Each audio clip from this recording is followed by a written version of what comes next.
नमस्कार दोस्तों, आपका स्वागत है एडवांस स्टडी में। और कैसे हो आप लोग? उम्मीद है कि सब सही होगा। और ये जो कोरोना महामारी है, इससे आप सभी सुरक्षित होंगे, आपका परिवार सुरक्षित होगा।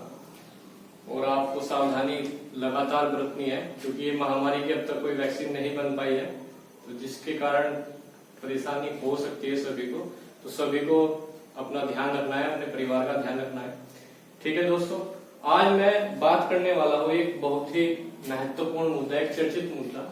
पिछले साल भी चर्चित था और पिछले काफी सालों से काफी ज्यादा चर्चा में रहता है। आज हम बात करेंगे श्री राम मंदिर की।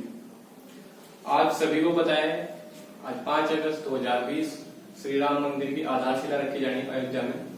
तो उसी उपलक्ष्य में मैंने सोचा कि हम जो हमारा जो स्टूडेंट है, जो टीचर है, उनके लिए जो इम्पोर्टेंट चीज होती है या हमारे लिए जो इम्पोर्टेंट चीज होती है, वो उससे जुड़े हुए कुछ प्रमुख तथ्य होते हैं कि राम मंदिर की नींव आज रखी जा रही है, तो आज की तारीख हमारे लिए महत्वपूर्ण होगी। हमें वो ये पॉइंट नोट करके रख लेना चाहिए। कब फैसला आया था वो हमारे लिए इम्पोर्टेंट हो गया, हमें वो भी नोट करके रख लेना चाहिए। और जितनी भी इससे जुड़ी हुई बातें होगी, आज हम सारी बातें आपसे करते हैं। ठीक है दोस्तों, शुरू करते हैं। और अगर आपको वीडियो अच्छी लगे तो आप वीडियो को लाइक कीजिए और हमारा चैनल सब्सक्राइब कीजिए एडवांस स्टडी। ठीक है, तो शुरू करता हूं मैं। राम मंदिर की अगर बात की जाए तो एक बहुत चर्चित मुद्दा होता है बाबरी मस्जिद का। अगर आपको राम मंदिर पढ़ना है तो आपको बाबरी मस्जिद के बारे में पता होना चाहिए। अगर आपको बाबरी मस्जिद के बारे में नहीं पता तो फिर राम मंदिर के बारे में आपकी जानकारी है, इसका मतलब वो जानकारी आपकी अधूरी है। ऐसा बताया जाता है कि पहले मंदिर था। अभी जो फैसला आया 9 नवंबर 2019 लास्ट जो फैसला आया, उसमें ये है कि ये पहले से कोई मंदिर था। तो ऐसा बताया जाता है कि बाबर ने तोड़ के वहां पे मस्जिद बनवाई थी। तो हमें क्या देखना है, सबसे पहले हम देखें कि बाबरी मस्जिद का निर्माण कब हुआ। तो बाबरी मस्जिद का जो निर्माण हुआ तो 1528 ईस्वी में कराया गया था और मीर बाकी के द्वारा कराया गया था। और मीर बाकी कौन था? बाबर का सेनापति। होता क्या है, बाबर ने 1526 में भारत पर आक्रमण किया। हालांकि उससे पहले भी आक्रमण हुआ था, लेकिन जो महत्वपूर्ण आक्रमण है 1526 पानीपत का युद्ध माना जाता है। उस युद्ध में लोधी वंश के शासक इब्राहिम लोधी की हार हुई और बाबर यानी कि मुगल साम्राज्य की स्थापना हुई आपके देश में। ठीक है दोस्तों, तो बाबर के द्वारा बाबरी मस्जिद का निर्माण करवाया गया। इसके सेनापति मीर बाकी के द्वारा, मतलब बाबर का ही सेनापति था, तो बाबर आप बोल सकते हो। उस समय शायद वहां पे ये नहीं पता था किसी को कि भाई यहाँ पे मंदिर था, या फिर पता भी था तो मुगल जो थे वो तुर्की प्लस मंगोली। बाबर जो है वो तुर्की प्लस मंगोली है। तो तुर्की प्लस मंगोली जो मंगोली थे उनसे काफी ज्यादा घबराते थे उस टाइम पर। उन्हीं के नाम से भी थर-थर कांपते थे, क्योंकि तैमूर लंग जैसे जो जिन्होंने बहुत ज्यादा जो है जनसंहार किया, तो उनसे काफी लोग डरते थे। शायद लोग डर रहे थे या जो भी कुछ हुआ होगा उसके बारे में बात नहीं करते। लेकिन मेन बात क्या है कि इस मस्जिद के बनने के लगभग 50 साल के बाद, 50 में 48 या 46 या फिर आप 50 साल, लगभग 50 साल के बाद एक पुस्तक, एक ग्रंथ लिखा गया, रामचरितमानस। रामचरितमानस की रचना तुलसीदास जी ने की, सभी को पता है। अवधी भाषा में लिखी गई, सभी को पता है। लगभग उसमें 10,000 श्लोक है, ये भी आपको जानकारी होगी। तो रामचरितमानस जब लिखा गया, जो एक ग्रंथ था रामचरितमानस, जब ये सामने आया तो पता चला कि भाई अयोध्या में तो भगवान श्री राम का जन्म हुआ था। और उस टाइम पर कहीं ना कहीं ये बात शुरू हुई कि यार यहाँ पे तो अयोध्या जो है वो तो राम जन्मभूमि है। तो वहां से लोगों को पता चला कि हाँ भाई राम जन्मभूमि तो अयोध्या है। इससे पहले कोई पक्का प्रमाण नहीं है, लेकिन रामचरितमानस है लिखा हुआ, उसमें लिखा हुआ है कि श्री राम का जन्म हुआ था अयोध्या। ठीक, उसके बाद अगर आप बात करो कि भाई बाबरी मस्जिद राम मंदिर का झगड़ा कब से चला, तो पहली बार जो लड़ाई हुई थी वो 1853 में हुई थी, मस्जिद और मंदिर को लेकर अयोध्या। पहली बार, उससे पहले कोई लड़ाई कभी नहीं हुई। रीजन हो सकता है या तो उनमें भाईचारा इतना था, या फिर मुगल साम्राज्य था, तो मुगल का डर इतना था कि आप उनके सामने नहीं बोल पाते। उसके बाद 1857 के विद्रोह के बाद, 1857 में जो विद्रोह था उसके बाद क्या हुआ, 1859 में अंग्रेजों के द्वारा इस पूरे एरिया को सील कर दिया गया। अब पूरा एरिया सील कर दिया गया और अब यहाँ पे बिल्कुल किसी किस्म का पूजा पाठ की बात बिल्कुल ही बंद होगी। हालांकि बताया जाता है कि 1717 के बाद शायद थोड़ा बहुत पूजा पाठ भी हुआ करता था अयोध्या। उसके बाद हमारे महंत थे राजवीर दास। राजवीर दास ने 1885 में पूजा की अनुमति मांगी फैजाबाद कोर्ट से कि मैं अयोध्या राम जन्मभूमि है और मैं यहाँ पर पूजा करनी चाहता हूँ श्री राम की। तो फैजाबाद कोर्ट ने जो है उनकी जो अपील थी उसे खारिज कर दिया और इन्हें बिल्कुल साफ तौर पर मना कर दिया कि भाई आप यहाँ पूजा नहीं कर सकते, क्योंकि एक विवादित मुद्दा है, एक विवादित स्थान। ठीक। अब उसके बाद क्या होता है, हमारे देश में स्वतंत्रता आती है, यानी कि 1947 के बाद 1947 में हम आजाद होते हैं और 1949 में 22 दिसंबर 1949 22 की रात को, इसलिए 22-23 दिसंबर 1949 आप देख सकते हो, इस रात में क्या होता है कि श्री राम की मूर्तियां कहां पे मिलती है, अयोध्या मंदिर। अब सुबह जैसे 23 दिसंबर को सब देखते हैं तो वहां पे बताया जाता है कि भाई श्री राम की यहाँ पे मूर्ति रखी है। तो तब फिर हुआ कि भाई यहाँ तो श्री राम की मूर्ति आ गई, तो भाई अब तो पूजा हो। फिर अगले साल यानी कि 1950 में गोपाल विश्ववर्धन रामचंद्र दास जी ने फिर दोबारा पूजा के लिए फैजाबाद कोर्ट को अपील की, लेकिन उसके बाद फिर फैजाबाद कोर्ट क्या करता है, उनकी अपील को खारिज कर देता है। अब 1950 तक कोई पूजा वहां पे शुरू नहीं, लेकिन हाँ ये है कि 1949 में वहां पे मूर्तियां रख दी गई थी। जैसा भी रखी गई बताया जाता है कि भाई मूर्तियां वहां देखी गई, किसी ने रखी नहीं, लेकिन वो जो भी कुछ हुआ, लेकिन मूर्ति उस टाइम पर 22-23 दिसंबर 22 की रात को मूर्तियां यहाँ पर 23 सुबह को यानी कि मूर्ति आपको मिली थी। अब गोपाल विश्ववर्धन और रामचंद्र दास जी ने 1950 में फैजाबाद कोर्ट से फिर अपील की, साहब हम यहाँ पे पूजा करना चाहते हैं, लेकिन फैजाबाद कोर्ट इस बार फिर से उनके अपील क्या करता है, खारिज। अब ये विवाद मुद्दा तो है, विवाद तो चल ही रहा, पूजा होगी या मस्जिद होगी, पूजा होगी या मस्जिद, मंदिर या मस्जिद, मंदिर या मस्जिद, लेकिन अभी ये मामला कोई राजनीतिक मामला नहीं है। अब क्या होता है, पहली बार आपका निर्मोही अखाड़ा, रामदास जिसके संस्थापक थे, पहली बार निर्मोही अखाड़ा 1959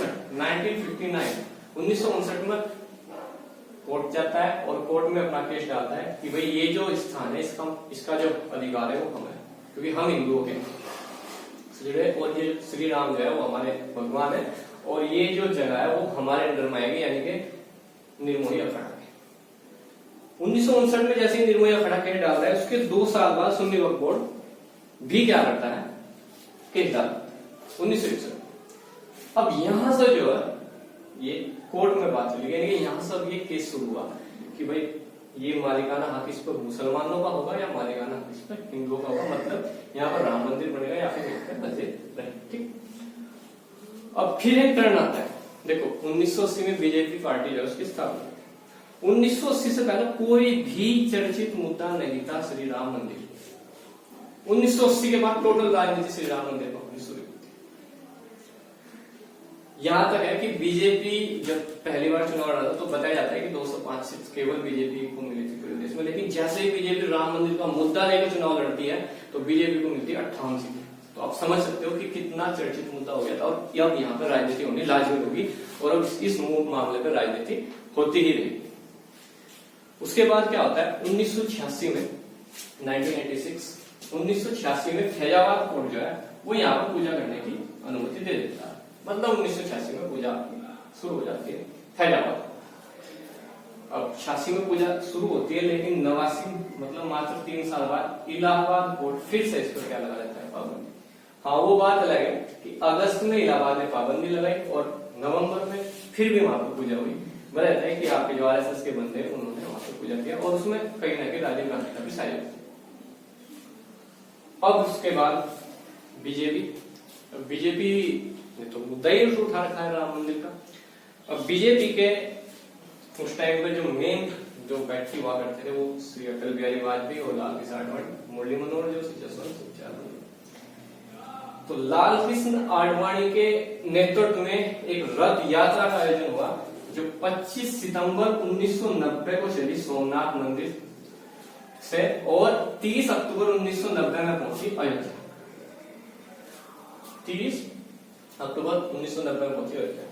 अब इस रथ यात्रा से सब मामला जो हुआ वो पूरा उल्टा हो गया और अब हिंदुओं की मांग आ गई कि हमें तो यहाँ पर श्री राम मंदिर ही चाहिए। अब उसके बाद फिर हमारे भाईचारे, हमारी संप्रभुता, हमारे देश में जो हिंदू मुस्लिम एकता है, अब उसे कहीं ना कहीं तोड़ने वाली एक बहुत बुरी घटना हुई। हालांकि घटना जो हुई वो गलत था, लेकिन उसके बाद जिस प्रकार से उनका दमन किया गया वो भी गलत था। एक तारीख आपको याद रखनी है, 6 दिसंबर 1992। 6 दिसंबर 1992 में क्या होता है, बाबरी मस्जिद पर कुछ लोग इकट्ठा होकर बाबरी मस्जिद पर हमला करते हैं और उसे तोड़ देते हैं, यानी कि बाबरी मस्जिद को गिरा दिया जाता है 1992 में, 6 दिसंबर 1992 में। अब ये एक बहुत बड़ा मुद्दा हो गया। यूपी में उस टाइम बीजेपी की सरकार थी, तुरंत यूपी सरकार को जो बर्खास्त कर दिया गया। राज्य सरकारों को बर्खास्त कर सकते हैं राष्ट्रपति या राज्यपाल, बर्खास्त के द्वारा हो सकता है अगर वो अपने कार्य करने में सही नहीं पाए। तो यूपी सरकार तुरंत बर्खास्त कर दी गई। और उसके बाद क्या हुआ, उसके बाद फिर एक आयोग का गठन हुआ। हमारे लिए एक इंपॉर्टेंट डेट होगी 6 दिसंबर 1992 में, और दूसरा हमारे लिए इंपॉर्टेंट हो गया लिब्रेन आयोग। अब लिब्रेन जो आयोग था, पेपर में आ सकता है कि लिब्रेन आयोग किससे संबंधित था, तो लिब्रेन जो आयोग संबंधित था वो बाबरी मस्जिद कांड से संबंधित था। बाबरी मस्जिद जो कांड हुआ था उससे संबंधित था लिब्रेन आयोग। आयोग का गठन किया गया 1993 में, और आयोग ने अपनी रिपोर्ट सौंपी 2009 में। लगभग 12 से 12,500 पेज की रिपोर्ट थी, और पूरे इसमें आप अगर देखोगे तो इसमें आपके पूरे 16 वर्ष लगे सिर्फ। अब आप सोच सकते हो कि इतना बड़ा मुद्दा था, लेकिन उसके बावजूद भी रिपोर्ट आने में कितना टाइम लग गया, 16 वर्ष लग गए। इसी बीच एक और छुटमुट घटना होती है, आपको बता दिया, अप्रैल 2001 में गुजरात से अयोध्या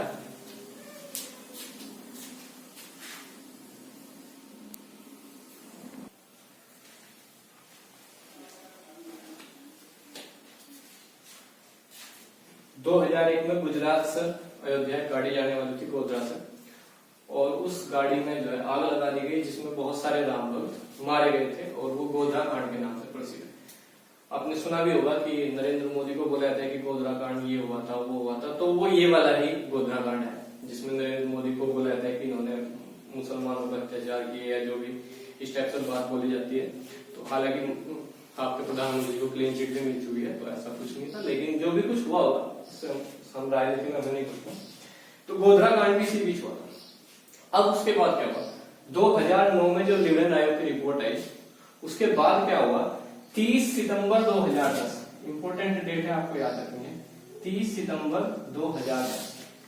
30 सितंबर 2010 को इलाहाबाद हाई कोर्ट ने एक फैसला दिया कि ये जो भूमि विवाद है इसे 3 भागों में डिवाइड किया जाएगा, निर्मोही अखाड़ा, राम मंदिर के लिए और मुसलमानों के लिए।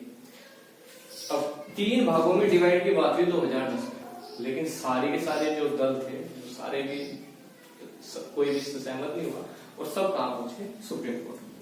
सितंबर 2011 में सुप्रीम कोर्ट क्या करता है, इलाहाबाद कोर्ट के इस फैसले पर रोक लगा देता है, यानी कि सितंबर 2011 में अब ये फैसला भी क्या हो गया, इसे भी रोक दिया गया, किसके द्वारा, सुप्रीम कोर्ट के द्वारा।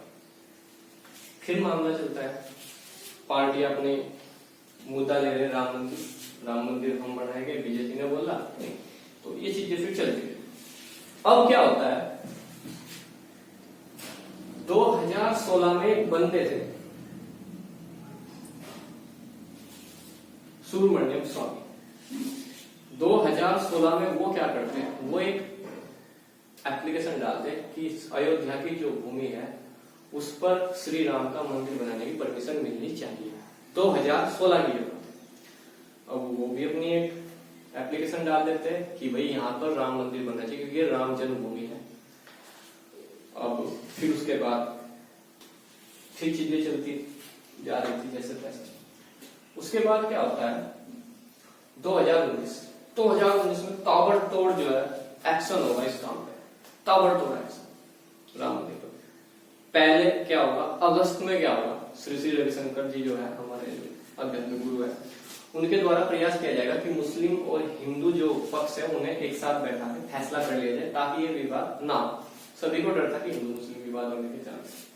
तो 6 अगस्त 2019 में श्री श्री रविशंकर की अध्यक्षता में एक बैठक हुई और उसमें मुसलमान और हिंदू पक्ष दोनों वहां पर आए, लेकिन वो बैठक जो है बेनतीजा निकली, मतलब उस बैठक में कुछ भी सही नहीं हो पाया। और उसके बाद फिर मामला कहां पहुंचता है? Supreme court. सुप्रीम कोर्ट ने ही बोला था कि आप आपसी समझौते से अगर आपको हो सकता तो आप कर सकते हो, लेकिन जब वो नहीं हुआ तो फिर वो वापस कहा गया सुप्रीम कोर्ट। अब सुप्रीम कोर्ट में लगातार 40 दिन चलेगी इस केस की कार्य, लगातार 40 दिन। और 40 दिन के बाद 16 अक्टूबर 2019 16 अक्टूबर 2019 में क्या होता है, ये पूरा जो केस है इसकी जितनी भी कार्रवाई, जितने भी गवाही, जितने भी डॉक्यूमेंट्स देखे थे, सब देखकर बिल्कुल कंप्लीट हो जाता है ये काम। और फिर एक डेट रखी जाती है कि भाई 9 नवंबर 2019 में हम फैसला लेंगे इस मुद्दे में। उस टाइम आपके चीफ जस्टिस जो थे वो आपके रंजन गोगोई थे और 5 जजों की पीठ बैठते इस मामले में। अगर जजों की पीठ बैठे तो इसका मतलब मामला अच्छा है, क्योंकि जजों की पीठ तभी बैठते हैं जब मामला अच्छा हो। अब उसके बाद क्या होता है, रंजन गोगोई की अध्यक्षता में क्या होता है कि आपकी जजों की पीठ बैठती है और 16 अक्टूबर को 2019 को इस मुद्दे की सारी कार्रवाई क्लोज हो जाती है और केवल रहता है फैसला। और फैसला फिर सुनाया जाता है 9 नवंबर 2019 में। 9 नवंबर 2019 में 5 जजों की पीठ का 5-0 से फैसला सुनाया जाता है। आप समझ सकते हो 5-0 मतलब 5 के 5 जज इससे सहमत हो जाते हैं कि भाई ये जो स्थान है यहाँ पर श्री राम मंदिर ही बनना चाहिए। अब आप सोचोगे कि भाई निर्मोही अखाड़ा और इनका क्या हुआ। देखो निर्मोही अखाड़े का जो दावा था वो भी क्या कर दिया गया, खारिज। निर्मोही अखाड़े का दावा जो था वो भी क्या कर दिया गया, खारिज। इन्हें बोला नहीं आपका इसको कोई हक नहीं है। केंद्रीय सुन्नी बोर्ड इसका दावा क्या कर दिया गया, खारिज। और आधार बनाया गया भारतीय पुरातत्व सर्वेक्षण विभाग एसआई की रिपोर्ट में जो अंदर से जो खुदाई हुई तो उसमें जो अवशेष मिले वो काफी दिन पहले मिले और वो मंदिर के, तो इस वजह से केंद्रीय सुन्नी बोर्ड का भी दावा खारिज और निर्मोही अखाड़े का भी दावा खारिज। और अब क्या बोल दिया गया कि भाई अयोध्या में क्या बनेगा, श्री राम मंदिर। राम जन्मभूमि अयोध्या है तो वहां पर श्री राम मंदिर भी बन। हमारे देश में एक बार फिर एक भाईचारे की बेहतरीन मिसाल पेश की गई, तब ये मामला है। सभी को डर था कि अगर फैसला आता है तो शायद कोई दंगा हो, लेकिन नहीं, हमारे मुसलमान भाइयों ने हमारे हिंदू भाइयों का साथ दिया और इनके साथ खड़े होकर इन्होंने भी स्वागत किया कि नहीं जो हुआ ठीक हुआ, अब तो कोर्ट का जो फैसला है वो सर्वोपरि है। और यहाँ पर हिंदू मुस्लिम एकता की एक बेहतरीन मिसाल मिली आपके देश में। अब आज ये बात क्यों हो रही है, क्योंकि आज 5 अगस्त 2020 को इतने बलिदानों के बाद, इतने रक्त बहने के बाद, इतनी परेशानियों के बाद आज वो दिन आया है जिसके इंतजार में काफी लोग मारे गए, काफी लोग बेचारे घर से बेघर हुए, कुछ ने जेल काटी, कुछ ऐसे बहुत सारी परेशानियां सभी ने झेली। तो आज सभी के लिए अच्छा मौका है, पूरे देश के लिए अच्छी बात है कि आज श्री राम मंदिर का शिलान्यास होगा। और वो आप देख सकते हो शायद 12:30 बजे के बाद, वो शायद 12:30 बजे के बाद उसका लाइव टेलीकास्ट होगा और भूमि पूजन वगैरह होगा। तो काफी एक अच्छा दिन हम मान कर ले सकते हैं कि हमारे देश में काफी अच्छा दिन है और हमारे देश में भाईचारा और बंधुत्व तो ऐसे ही बना रहे दोस्तों। और दोस्तों अगर आपको वीडियो अच्छा लगे तो आप वीडियो को लाइक कीजिए, ज्यादा से ज्यादा शेयर कीजिए, हमारे चैनल को सब्सक्राइब कीजिए ताकि हम मोटिवेट हो और हम आगे भी ऐसी अच्छी वीडियो आपके लिए बनाते रहें। ठीक है दोस्तों, जय हिंद, जय भारत और जय श्री राम।